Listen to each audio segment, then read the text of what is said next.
यहाँ पर आपको दिया हुआ है डायरेक्ट वेरिएशन। डायरेक्ट वेरिएशन किन किन के दरमियान? नंबर ऑफ प्लैंक्स, प्लैंक्स कहते हैं तख्ता जो कि वुडन हो, वो अगर 4 है तो उसका थिकनेस 12 है और दिया हुआ है आपको डायरेक्ट वेरिएशन। तो इसको हम इस तरह लिखेंगे, T is directly proportional to N. T is for thickness and N is for number of planks. तो इसको आप इक्विलिटी में चेंज करें तो T is equal to Kn। यहाँ से मैं K की वैल्यू फाइंड करूँगा तो T आपको दिया हुआ है, T कितना दिया हुआ है? नहीं, 12 पहले केस में। नंबर ऑफ प्लैंक्स 4 है लेकिन उसका जो थिकनेस है वो 12 है। 12 इज इक्वल टू K और N जो है वो 4 है। तो K equal to 12 over 4, so K equal to 3। ये आपका पहला जो हम पिछले क्वेश्चंस में भी मालूम करते थे, तो उसी तरह हमने के यहाँ पर भी मालूम किया। अब पहले केस में आपको थिकनेस मालूम करनी है, पहले केस में। फिर आप लिखें T is equal to Kn। अब ये कहते हैं थिकनेस मालूम करें, तो थिकनेस T है when number of planks is 6 और K की वैल्यू तो आपने फाइंड की, तो K equal to T equal to K equal to 3 and number of planks equal to 6। तो थिकनेस आया 18 सेंटीमीटर, थिकनेस मोटाई। अगर प्लैंक्स की तादाद 6 है तो उसकी थिकनेस 18 सेंटीमीटर है। अब यहाँ पर आ जाए, ये कहते हैं नंबर ऑफ प्लैंक्स फाइंड करें, n फाइंड करना है और दिया हुआ है थिकनेस T दिया हुआ है 9, तो T is equal to Kn और T 9 है और K 3 है और N फाइंड करना है। तो divide both sides by 3, so N आया हमारे पास 3, तो नंबर ऑफ प्लैंक्स हुआ 3। तो ये आपका क्वेश्चन है। फिर डायरेक्ट वेरिएशन है किन किन के दरमियान? प्रेशर है और डेप्थ है। जितना पानी गहरा होगा उतना ही किसी पॉइंट पर उतना ही ज़्यादा प्रेशर होगा, तो इसको कहते हैं डायरेक्ट वेरिएशन। तो P is direct variation to depth of the water.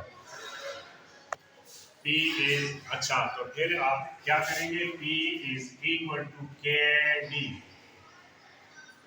P आपको दिया हुआ है प्रेशर 51, K और डेप्थ दिया हुआ है 3 सम।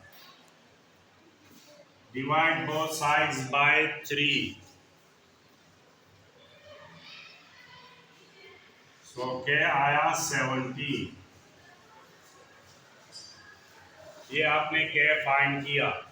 बस अभी एक ही क्वेश्चन और है, वो क्या है? P मालूम करना है और डेप्थ दिया हुआ है। तो ये दोबारा लिखें, P is equal to KD। P find करना, K 17 और D 7 डेप्थ। तो 7 7s are 49 और रह गया 7 1s are 7 plus 4 11। तो प्रेशर आया 190 न्यूटन पर सेंटीमीटर स्क्वायर। तो ये आपका आंसर आ गया। क्वेश्चन में देखें आप, pressure P of gas in a container varies directly as temperature T।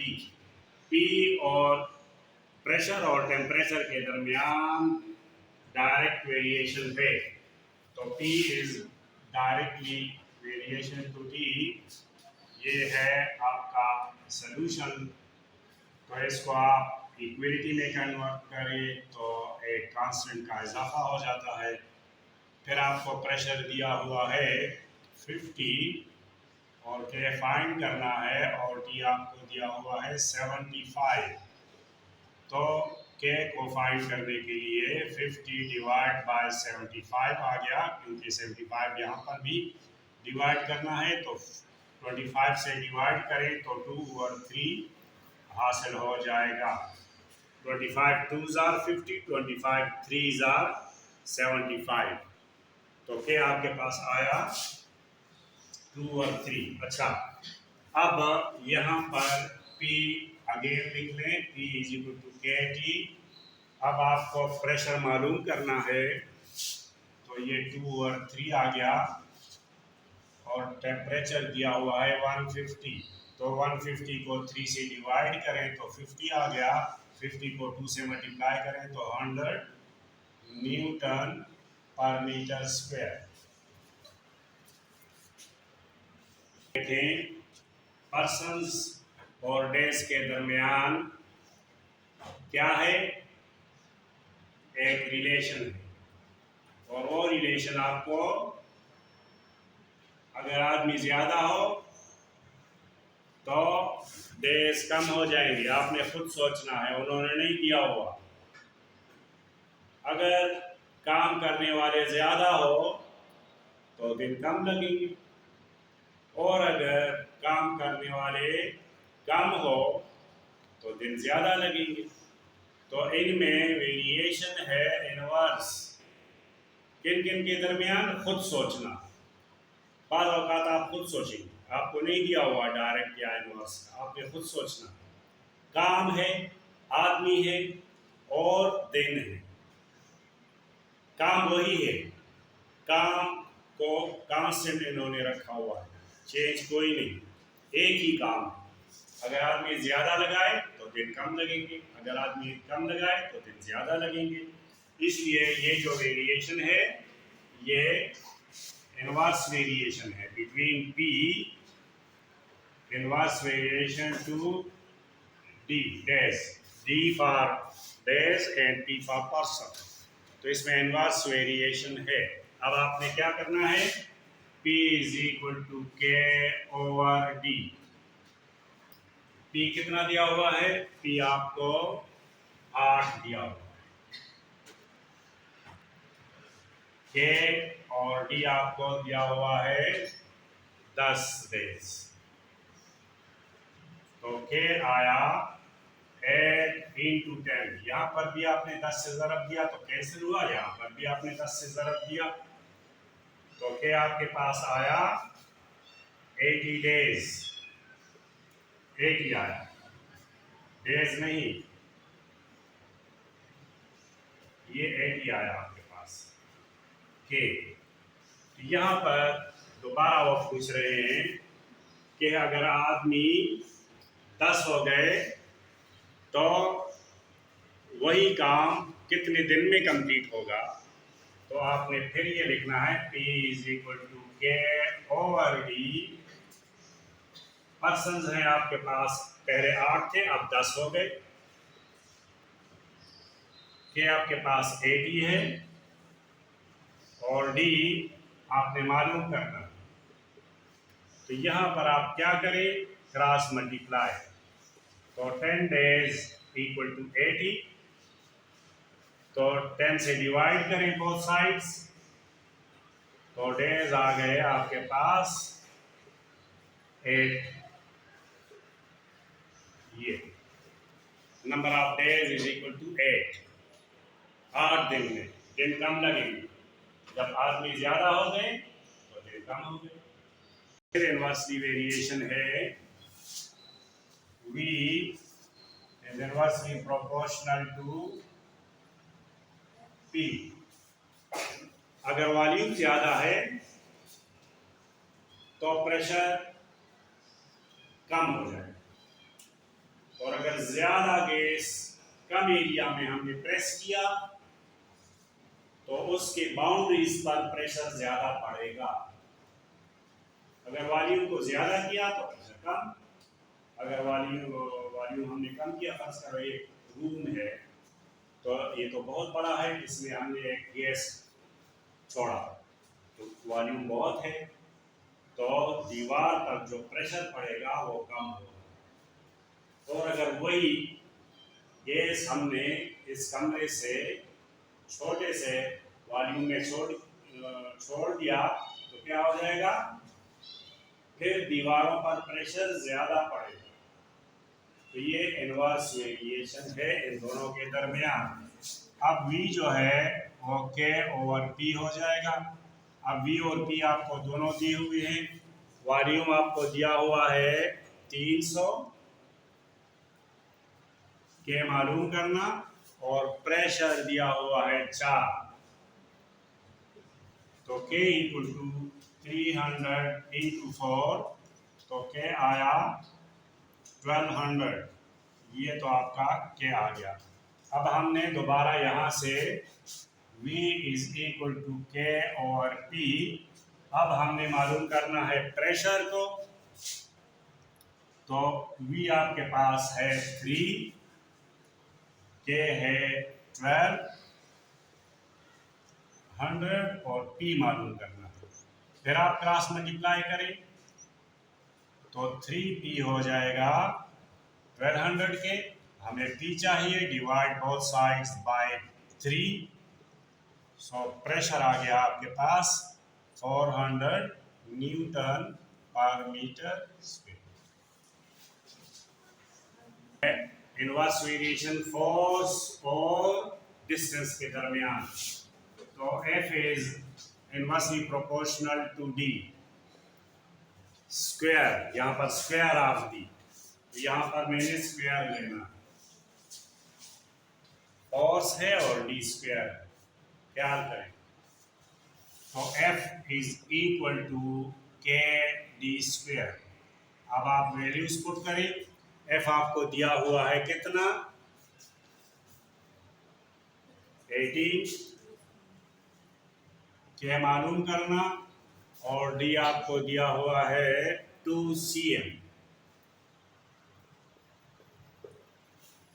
तो 4 हो गया, K आ गया 18 इंटू 4, सो K आया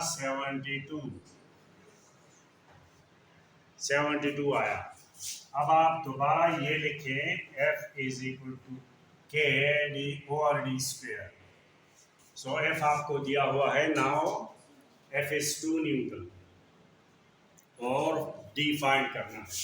ये 2 न्यूटन है, ये 72 है, ये D स्क्वायर है। अच्छा, अब आप दोबारा क्रॉस मल्टीप्लाई करें तो 2D स्क्वायर इक्वल टू 72 आया, तो डिवाइड बाय 2, तो D square is equal to 36, और रूट लें तो D इक्वल टू 6। चूंकि D पॉजिटिव है, नेगेटिव नहीं हो सकता, इसलिए प्लस माइनस नहीं लगाया। सो डिस्टेंस उनके दरमियान 6 सम है, ये जवाब है। वॉल्यूम दिया हुआ है जो कि जॉइंटली वेरिएशन है इसका हाइट और रेडियस के साथ। तो सिलेंडर कुछ इस तरह बना हुआ होता है, ये सिलेंड्रिकल शेप है, ये इसका R है, और यहाँ से यहाँ तक ये इसका हाइट है, और ये दोनों अगर R ज्यादा होगा तो वॉल्यूम ज्यादा होगा, और अगर H ज्यादा होगा फिर भी वॉल्यूम ज्यादा होगा।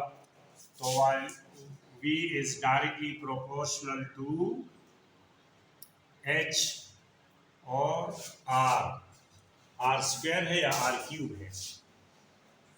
यहाँ पर देखिए, the volume of a right circular cylinder varies greatly as the height and the square। अच्छा, ये स्क्वायर है, R square, square of the radius, the volume of। अच्छा, तो अभी आप क्या करें, ये आपको दिया हुआ है, इसकी वैल्यूज भी आपने अभी हासिल करने हैं। तो V इक्वल टू के एच आर स्क्वायर। तो V इक्वल टू के आपने फाइंड करना है, लेकिन V कितना दिया हुआ है 352। ये 352 यहाँ के मालूम करना। H कितना दिया हुआ है, H 7 है। R कितना दिया हुआ है, R 4 समथिंग 4 स्क्वायर, यही 2 दफा 4। अच्छा, तो ये 4 से डिविजिबल है।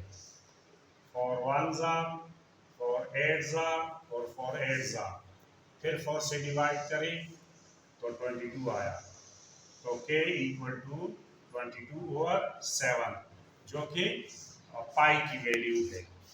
तो k आया पाई 22 और 7, जिसको हम वैल्यू ऑफ पाई कह सकते हैं। जब भी कोई सर्कल हो, इसमें भी सर्कल है, इसलिए ये पाई की वैल्यू आ गई, जो कि हमारे पास कांस्टेंट है। अच्छा, अब एक और वॉल्यूम, एक और सिलेंडर है जिसका आर चेंज है, 8 सम है। वहां पर क्या था, वो 4 सम था और हाइट इसका 4 सम था और हाइट 7 सम। और यहाँ पर क्या है, आर भी डबल है और एच भी उससे डबल है, यानी बड़ा सिलेंडर है। बड़ा सिलेंडर है तो V इज इक्वल टू के एच आर स्क्वायर। तो इसका वॉल्यूम ज्यादा आ जाएगा। के कितना, के आपके पास है 22 और 7। H कितना है, H 14 आया और R कितना है 8 इंटू 8। तो 7 1 ज़ा 7 2 ज़ा, तो वॉल्यूम आया 8 8 ज़ा 64, 64 इंटू 2 128, 128 इंटू 22। अच्छा, तो 22 को 128 से मल्टीप्लाई करें। 8 2 ज़ा 16, 2 2 ज़ा 4 प्लस 1 5, 2 1 ज़ा 2। अच्छा, 6 5 2 अगेन आ जाएगा। 6 11 8 2, 2816 cm3। ये आपका वॉल्यूम आया, जो कि बड़े सिलेंडर का वॉल्यूम है। तो इसका वॉल्यूम और इसके वॉल्यूम में कितना फर्क है, ये भी एक क्वेश्चन हो सकता है, लेकिन इसमें कोई इसका जिक्र नहीं है, ना आपसे पूछा गया है। वरना हम कर लेते रेशो के, अगर इतना बड़ा होगा तो इसका वॉल्यूम कितना बड़ा होगा। तो काफ़ी बड़ा है ये उससे, अगर हमने इसका वॉल्यूम मालूम करना है। बस ये काफ़ी है और ये एक्सरसाइज भी खत्म हो गया।